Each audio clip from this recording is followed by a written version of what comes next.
Hey guys, Vigits, apa kabar? How are you hari ini? Welcome back to paranormal kali ya. Tadinya gue kira Medusa karena ada unsur-unsur mitologinya sedikit. Tetapi kalian udah lihat di judul dan di thumbnail. Yes, gue mau ngomongin lukisan yang nyata dan ini baunya horror.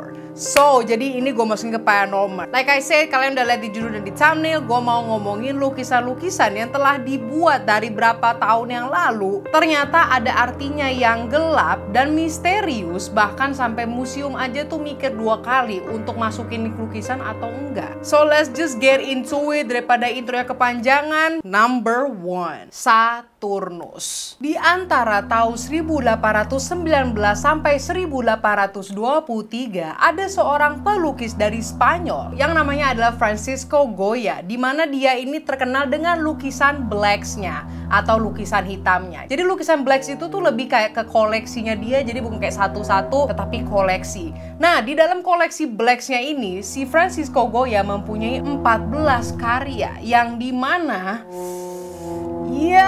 gue yakin kalau kalian langsung lihat lukisannya di museum gitu ya secara langsung, lo pasti bakal merinding. Nah, di antara 14 karyanya si Francisco Goya ini ada satu yang terkenal banget dan gue yakin kalian pernah lihat inilah. Nah, yang mau gue omongin adalah lukisan yang ini. Nama lukisannya adalah Saturn devouring his son, yang dimana lukisan ini menggambarkan seorang ayah sedang berpesta, bukan pesta sih, lagi makan anaknya sendiri. Now the thing is, ini cerita di belakangnya ada. Kalian tahu nggak sih makhluk mitologi Romawi yang namanya Saturnus? Ya, yang kayak di nama lukisan ini. Saturnus itu kalau di mitologi Yunani itu si Kronos. Nah di dalam cerita mitologinya si Saturnus atau si Kronos ini adalah merupakan pemimpin dari para Titan. Dan Saturnus ini pernah menggulingkan ayahnya sendiri. Ya, lu bisa imagine sendiri cara ngegulinginnya. Makhluk mitologi itu kayak apa ya, pasti kan rada brutal, you know what I'm saying? Alasan dia menggulingkan ayahnya sendiri, Kailus, adalah untuk menjadi pemimpin alam semesta ini. God dang. Now the thing is, setelah itu si Saturnus belum stop, gengs. Dia nih masih yang namanya cemas, worry, karena dia mempunyai anak-anak yang dimana dia jadi worry sama anak-anaknya sendiri.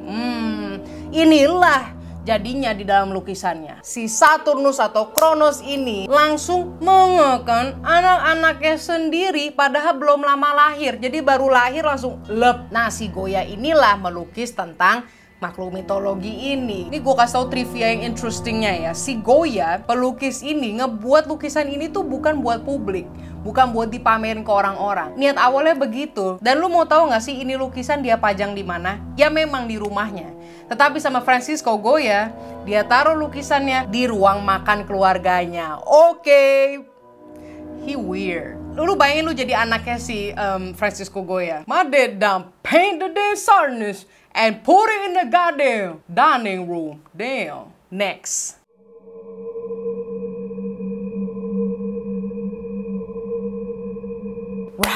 Ini, I like this one. Ya, semuanya aja gue like. Jadi ada pelukis barok yang namanya adalah Artemisia Gentileschi, di mana gue yakin karya-karyanya dia itu lu pernah lihat lah, antara dari Google, museum, atau Pinterest lagi. Cause you know everybody and their mama know their Pinterest. Jadi si Artemisia Gentileschi ini terkenal dengan lukisan-lukisannya di mana banyak banget tuh kepala yang kepotong, dipenggal, cuma kepala doang. Ya itulah lukisannya dia. Mayoritas punya dia, bukan semuanya ya. And oh yes, gue lupa nih, ikonnya Artemisia Gentileschi ini adalah lukisan-lukisan di mana dia memfokuskan cerita, ikonografi dari sosok-sosok perempuan yang menderita dan mencari revenge atau balas dendam. Jadi kalau misalnya lo ngeliat lukisan kayak cewek lagi begini, megang pisau, terus yang suaminya lagi tidur, itu punya si Artemisia, oke? So, salah satu karya lukisnya si Artemisia yang menonjol banget dan dibincang-bincang selama berabad-abad, yaitu adalah lukisan ini. Judulnya adalah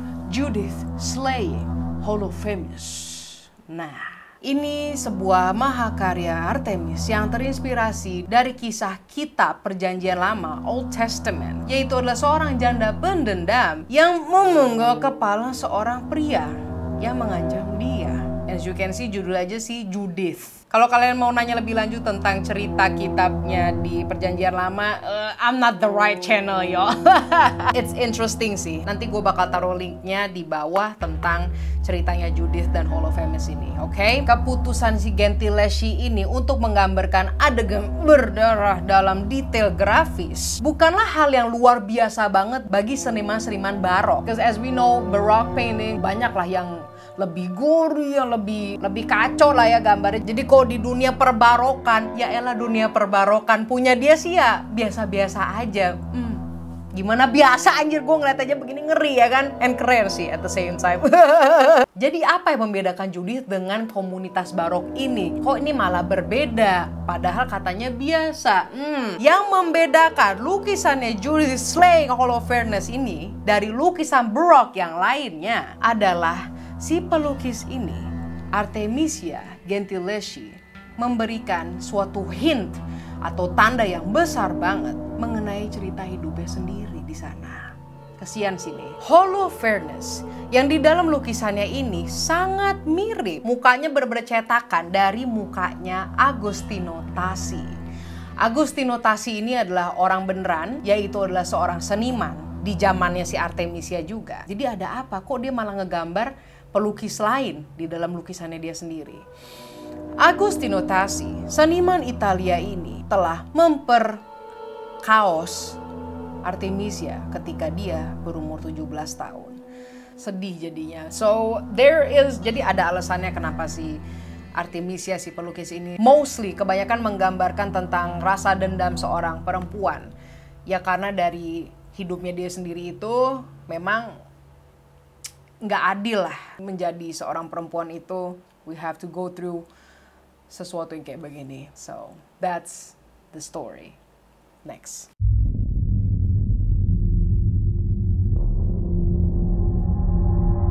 Henry Fuseli.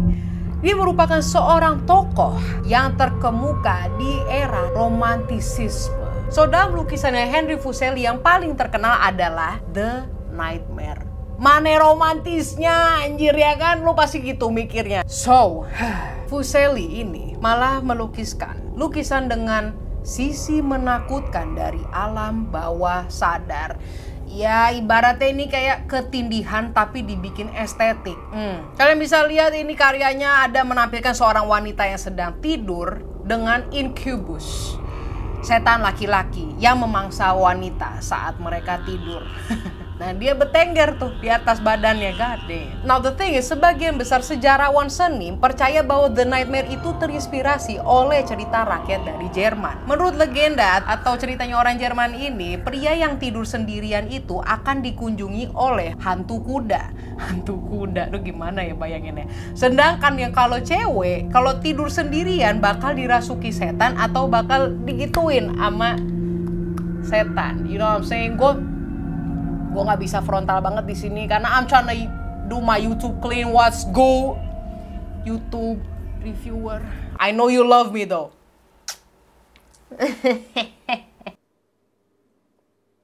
So basically si Fuseli ini secara visual mewakili manifestasi mimpi buruk yang hidup.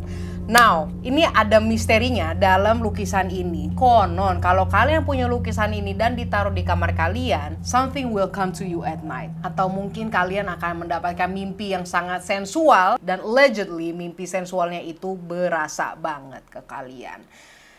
Ya, kalau kalian mau coba, go ahead. I'm not your mother. But be careful, okay? It's a good and a bad experience at the same time. Kenapa gue ngomongnya kayak begitu? Next.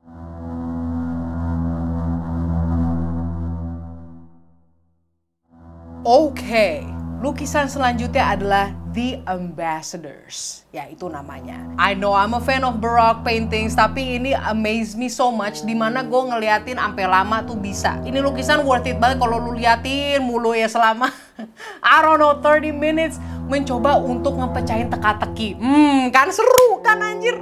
Kenapa gue excited banget? Oke, so The Ambassadors merupakan lukisan yang dibuat pada tahun 1533 oleh Hans Holbein the Younger. Lukisan ini menggambarkan dua pria yang sedang berdiri di samping, bukan di samping sih, jatuhnya di depan meja tinggi. Dan di meja tinggi itu banyak benda-benda. Di bagian sebelah kiri ada Jean de Dinteville yang masih berumur 29 tahun. Dan dia ini merupakan seorang duta besar Prancis. Dan ceritanya dalam lukisan ini dia lagi dikirim oleh Raja Prancis yaitu Francis pertama untuk ke istana Inggris Henry ke-8. Nah di sebelah kanan ada Georges de Selve.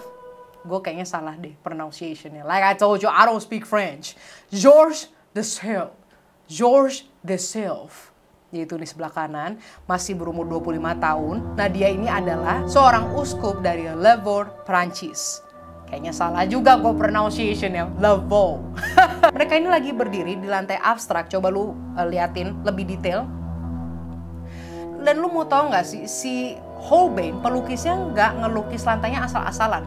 Maksud gue asal-asalan tuh bukan dari imajinasinya dia atau dia nge-invent sendiri. Enggak, itu lantai telah diidentifikasi di Westminster Abbey.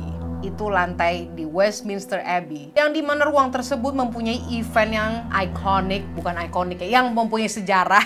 Salah satunya adalah si Anne Boleyn, istri kedua Henry, telah dimahkotai di sana. Dan you may notice juga itu tempat di mana Duke and Duchess of Cambridge menikah. Yes, Prince William dan Kate Middleton. Keren banget ya, the attention of details. Maksud dari lukisan ini, si pelukis itu pengen point out, pengen menuju ke audiensnya bahwa banyak yang alive atau hidup di atas kanvas tersebut. Maksudnya si pelukis itu hidup adalah hampir setiap objek di dalam lukisan ini ada artinya. Dan artinya itu based on real life, dimana ceritanya ini benar terjadi di dunia nyata. Mulai dari bola dunianya, musik instrumen yang patah, terus ada Yesus yang tersembunyi di belakang horden hijau. Itu semuanya ada artinya. Well, gue bakal jelasin satu persatu nge-breakdown lukisan ini di video selanjutnya. Karena di sini gue mau ngomongin unsur misterinya. Tetapi you know what? Let me give you satu lah. Salah satunya adalah lu lihat karpet yang ngejembreng di meja mereka. Nah, itu ada simbolismenya juga. So ya, yang dijembreng di atas meja antara dua pria ini adalah karpet Holbein.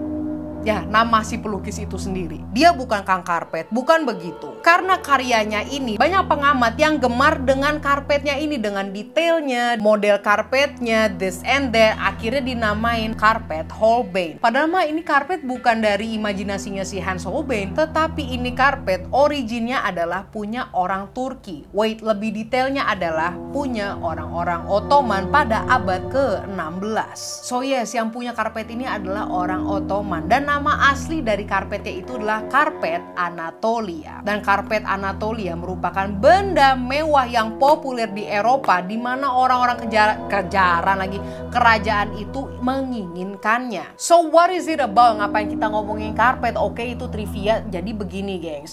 Karpet ini mempunyai beberapa arti, tetapi arti yang paling terkenal itu adalah arti dari segi politis. Jadi dalam lukisan ini tentang karpet ya, berbicara tentang upaya Raja Prancis yaitu Francis pertama yang ingin menjalin hubungan politik dengan penguasa Ottoman. Namun kalau kalian lihat di lukisannya, secara bersamaan si kedua pria ini yang dalam lukisan naroin tangannya, kayak ngeres tangannya itu di atas karpet Ottoman tersebut, which symbolizing, dengan ada simbolisme bahwa mereka tetap ingin berkuasa di atas para Ottoman, jadi bukan setara. So yeah, it's a fun trivia lah tentang lukisan ini. Jadi apa seremnya Marco ini? Kan gak ada yang hantu-hantu atau apa. Well, sit your ass down, okay? I'ma tell you right now. Kenapa ini termasuk lukisan yang menyeramkan? Jadi kalau kalian lihat lukisan ini di museum, atau lu print gede deh sendiri ya, coba lu lihat langsung. Dan gua nge-suggest lu untuk mondar-mandir di depan lukisan itu. Mulai berdiri dari beberapa angle, lo berdiri di kanan atau lebih jauh, ke kiri, ke tengah tapi ke kiri dikit. Coba lu berdiri di setiap angle. Ini gue pakai sistematis Dora ya. Apakah kalian melihat sesuatu di dekat kaki-kaki mereka? Gak tahu jawabannya? Jadi kalau lu lihat lukisan ini secara miring ya, dari sisi kanan begini, lo akan menemukan sebuah lukisan tengkorak yang terletak di lantai itu. Keren banget anjir. Keren banget. Kagum aja gue. Gue yakin lo dari awal gak bakal nyadar itu apaan di lantai. I'm speechless right now.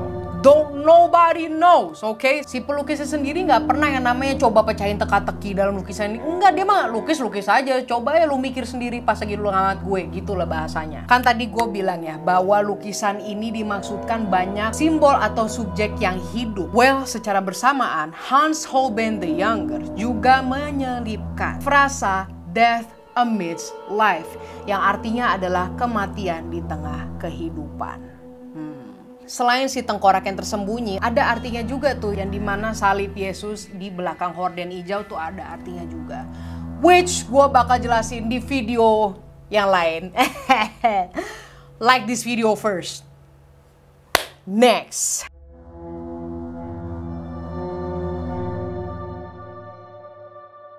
Nama lukisan ini adalah Dante and Virgil in Hell. Ini lukisan dilukis oleh William Adolphe Bouguereau. Kadang gue kecewa dengan diri gue, dimana gue seneng art, I love histories, and yet gue sering banget salah nge-pronounce nama orang-orang Perancis. Bouguereau. Harusnya sih gue bener. Gue nyalain speakernya. Bouguereau. Harusnya sih gue bener. Bouguereau. Ya intinya si William Adolphe ini melukis Dante and Virgil in Hell pada tahun 1850. Memang gak menakutkan sama sekali, tetapi ketika digabungkan dengan narasinya, cerita di belakangnya itu berubah menjadi pertemuan visual yang mengerikan. Bahasa gue berat banget anjir. Lukisan ini menggambarkan episode dari Divine Dante's Comedy atau Divine Comedy Dante. Ya sama aja lah. Yang dimana Dante dan rekannya Virgil telah pergi ke neraka dan berhenti di lingkaran ke-8. Nah kalian pernah dengar kan Dante's Inferno? Dimana dia nih ibaratnya nge-breakdown neraka, yang dimana nerakanya tuh ada 9 lingkaran. Dan si Dante ini nge-review 9 lantai neraka satu persatu. Nge-review 9. Gimana coba tuh nge-review neraka? Woi guys, ini di lantai 1 panas banget sih, cuma ya mohon maaf, ada nggak sengaja untuk bercandaan seperti ini ya Tuhan ya. Nah di lingkaran 8 adalah area neraka yang diperuntukkan bagi mereka yang telah menipu umat manusia. Fraud. Dante dan Virgil bersaksi tentang 2 jiwa terkutuk yang terlibat dalam pertempuran tanpa akhir sampai mokat. Di sini ada Capoccia, yaitu adalah ahli kimia dan pemberontak Tuhan. Dan di satu sisi ada Gianni Cinici yang merupakan seorang individu iseng dan penipu. Nah, mereka berantem deh nih. Pada akhirnya, lukisan ini dikategorikan menakutkan gak cuma gara-gara visualnya, tetapi lukisan ini juga merupakan aid memoir estetika, yang artinya atau maksudnya adalah untuk menekankan para audiens bagaimana semua orang itu sama di mata Tuhan. Dan di lain sisi, jika kalian diasingkan ke neraka, seseorang tersebut atau orang-orang itu bukan menjadi manusia atau monster, tetapi di antara keduanya. Intinya ini lukisan tuh buat kayak ngingetin gitulah. Also you can see the devil is smiling. Jadi banyak ya orang yang ngelihat ini di museum bahwa mereka itu pada merinding ketika ngelihat si iblisnya yang senyum itu. Sebenarnya sih nggak nyeremin banget iblisnya, cuma katanya kalau kalian lihat langsung bukan dari komputer tapi di depan lukisannya, feelingnya tuh beda. Dan memang lukisan Dante and Virgil in Hell ini mempunyai aura yang kuat. Nah, so that's that. Lu tadi denger gak sih suara perut gue? I'm hungry. I guess this is it yo. Memang ini videonya jauh lebih pendek daripada yang lainnya. I will see you di hari Kamis atau Jumat minggu depan. Don't forget to like and subscribe. And also I'll be appreciated kalau kalian nge-share YouTube channel gue ke teman-teman kalian, ke keluarga kalian. Jangan ke keluarga sih. Jangan. Gua aja diomongin sama keluarga gua kalau gua kayak begini YouTube channel. But I don't care, okay? This is my life, bitch. Anyways, thank you so much for watching me and I love you guys.